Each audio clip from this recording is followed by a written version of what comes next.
walking that is deeper than just walking.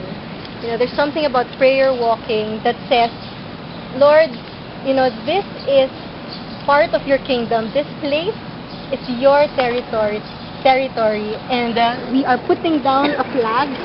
When conquerors go to a new place, they put down a new flag and say, this belongs to the king. Yeah. So today we're going to talk more about that. What does it mean to take a place for Jesus, and how should our hearts be? Okay. First, let us go to Joshua 1:1 to 9. Because if there's someone in the Bible who was like super warrior, for me, aside from David, but when it came to taking territory for the Israelites and for God, kasi diba, let's review a bit. Before Joshua, there was Moses, and God told Moses and the Israelites that, hey, I'm giving you a land, okay, the promised land. But it's not going to come in a silver platter, on a silver platter. You really have to go and take it. And it took them the process of going through the wilderness, yada yada, and then finally, when they were there, not the promised land, no, right before, okay, God spoke to Joshua and said these things. Okay, so let's go 1:1 to 9. Ida, 1 to 9. Yeah. 1:1 to 9. I'll start with Pauline Gulagat. One verse each. Okay. So after the death of Moses, the servant of the Lord said to Joshua son of Nun, Moses' aide, Moses, my servant, is dead. Now therefore arise, go over this Jordan, you and all these people, into the land that I am giving to them, to the people of Israel. I promise you what I promised Moses. Wherever you set foot, you will be on land I have given you. Your territory will extend from the desert to Lebanon, and from the great rivers, the Euphrates, all the Hittite country, to the great sea on the west. no one will be able to stand up against you all the days of your life. As I was with Moses, so I will be with you. I will never leave you nor forsake you. Be strong and courageous, because you will lead these people to inherit the land I swore to their ancestors to give them. Be strong and very courageous. Be careful to obey all the law my servant Moses gave you. Do not turn from it to the right or to the left, that you may be successful wherever you go. Do not let this book of the law depart from your mouth. Meditate on it day and night, so that you may be careful to do everything written in it. Then you will be prosperous and successful. Have I not commanded you? Be strong and courageous. Do not be terrified. Do not be discouraged, for the Lord your God will be with you wherever you go. Okay. This land was already promised to the Israelites, but they still had to take it. When we think of the Philippines, kasi the Bible says the earth is the Lord's and everything in it. And when Jesus died on the cross, it's like everything that man had given to the enemy because of sin, and when Jesus died, it's like, okay, you know what, this belongs to the Lord. What happened was, it's like saying, okay, the earth really, it is the Lord's, but what are we doing to possess the land? Or what are we doing to say and to really put that flag and say na, Jesus, the Philippines is yours. Or Jesus, my campus is yours. Okay. This land, the promised land, was considered the inheritance of the Israelites. Okay. Which leads us to ask, what is my inheritance? What is our inheritance? Now, if you are studying here, then this place is your inheritance. Okay, this place is a place where God says, alright, your promised land for now. I know that college is a transient place for people, meaning, 4 years? I don't know about your course, 5, 6 years, and then you go somewhere else. But you know that 5, 6 years can be very, very pivotal or very, very important in the whole history of UP Manila. It could be that this is the time when this place will really, really sell itself, but will really declare that it is a Jesus zone, or a place where God not just walks but dwells. Okay? And that's what we want, diba? Where does Jesus live? I know that right now He is seated at the right hand of the Father, but where else is He? He lives in our hearts. Yeah. And if you think about the kingdom, diba? Kasi where does the king reside? In the kingdom, okay? And diba the Bible does say that, oh, the kingdom of heaven is in you. You start thinking, where is the kingdom? The kingdom starts from within, but it manifests outside. And when you say, when the Bible says, thy kingdom come, thy will be done on earth as it is in heaven. Think about heaven now. You have the king ruling in heaven, right? And because Jesus is the king of heaven, you have the systems of heaven running the way that he wants them to run. Okay, when we say systems, you have what? You have the system of business. Kind of hard to imagine, what's business like in heaven? But think about it. There's giving and receiving. The Bible is full of kingdom systems. Okay, there's education in heaven. You know, there is the process of speaking life. It happens whatever you bind on earth. I mean, there's things that happen there. And when the Bible says, thy kingdom come on earth as it is in heaven, it's like those who are here on earth must pull down, you know, if we are to go with the prayer of Jesus, pull down the systems that exist in heaven here on earth. If there's no corruption in heaven, and you see corruption here on earth, how much of the kingdom is manifested here on earth? Diba? And that's a challenge, because if we say, Jesus, again, this is your territory, then the structures that we see here, the systems that we see here, must conform to kingdom structures and systems. And if it's very far from what heaven is like, then we have a huge job in front of us, right?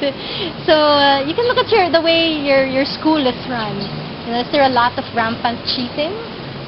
That's one question to ask. What else? Is there a lot of bribery? I don't know if students, I hope not, students bribe the teachers. I hope that doesn't happen. You know, but that's corruption, diba?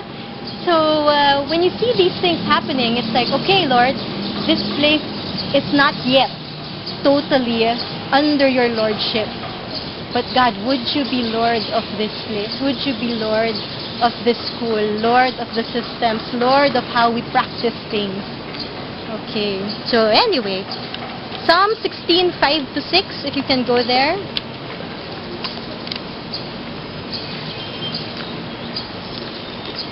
Hi. Hello. Hi, JP. Ikaw na. Tayo. Marvin. Marvin. Ate Jan. Hello. So is it Marvin and Arvin? Yes. Okay. Psalm 16, 5-6. Sige, we'll let the new people read it because, sige, si Marvin first and then, JP. Psalm 16, 5-6. Lord, you alone are my force and my help. You make my lot secure. The boundary lines have fallen for me as in pieces. Surely I have a delightful inheritance. Yes. Before, when I was starting out, because one of the mandates in my life, like, it's one of those things that I'm so sure God has called me to do, is to take cities. And the way that I do it, because I have a team of my own, and what we do is we publish this, and we try to get it in schools. And so far, we have, you want to see it? Okay. Okay.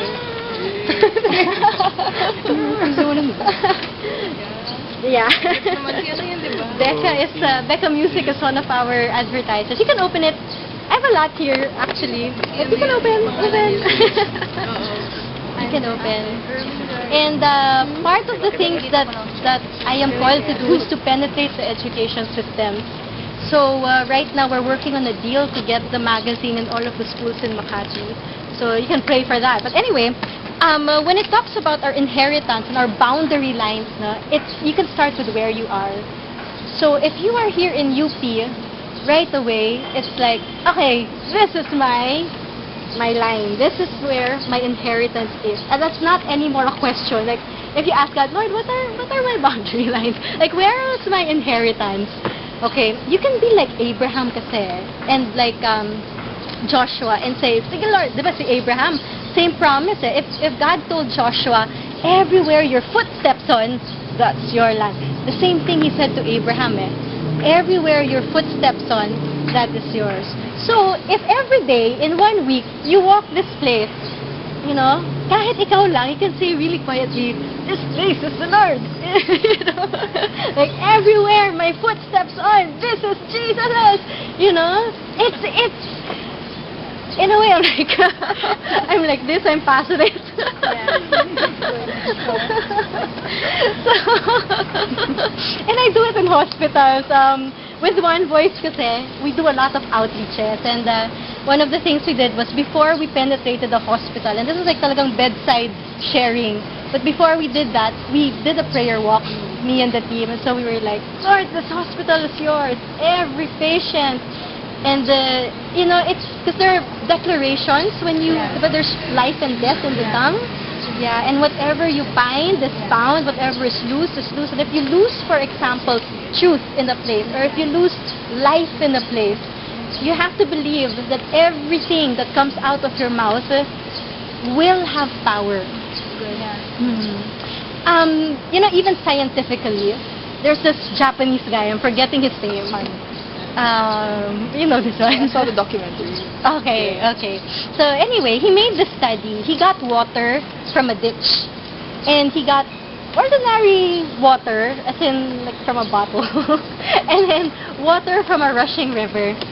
And what he did was, with the ordinary water, the one from the bottle, he decided to take 2 different glasses. With one glass, he started to bless it.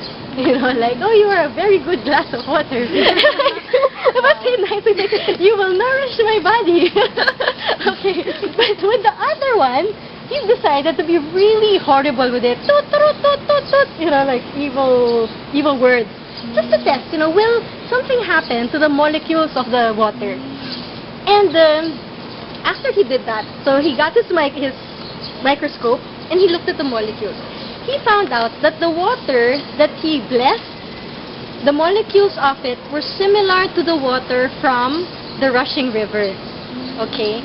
Now the water that he cursed, the molecules of it were similar to the water found in the ditch. And imagine, people are what, 70% liquid water? Diba? And the earth is also something like 70% water. So imagine, that's how much power is in the tongue. Diba? So in a way that also makes us think, what happens when we slander our fellow man? You know, what happens when we say something bad? But imagine the opposite also. What happens when you bless your classmate, or when you speak really good things and, you know, prophesy good things to a person or to a place? It affects physically, so the molecules. And to think that we are not just physical beings, diba? We are also spirit beings. And soul, so spirit, soul, body. So what we release affects all 3 levels. So talagang the power of death and life is in our tongues. And there's also a verse in the Bible, every careless word spoken, diba, will be judged. So, but no wonder. I mean, now that you know the power of what words can do even physically, it's like, Lord, no wonder you're so strict with words. Diba? So anyway, I kind of digress, but it's part of the Okay, so what are we doing to claim our inheritance? Are we selling our inheritance? Remember that story in the Bible, who's that guy, Esau, who sold his inheritance? Okay, or are we taking it by force?